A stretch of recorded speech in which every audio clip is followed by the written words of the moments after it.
Here's how to type any symbol on your iPhone.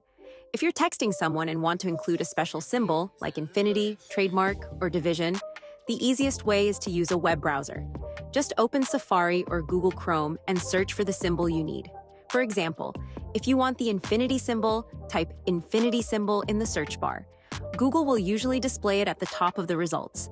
Once you see the symbol, tap and hold on it, then select Copy.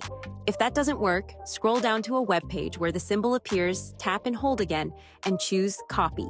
Now, go back to your message, tap in the text field, and select Paste.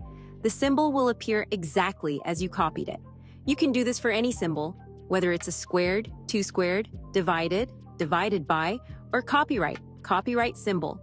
Just search for it, copy it, and paste it wherever you need, like in a text, email, or note. Hope this helps. If it did, don't forget to hit the subscribe button. It really supports me. Thanks, everyone.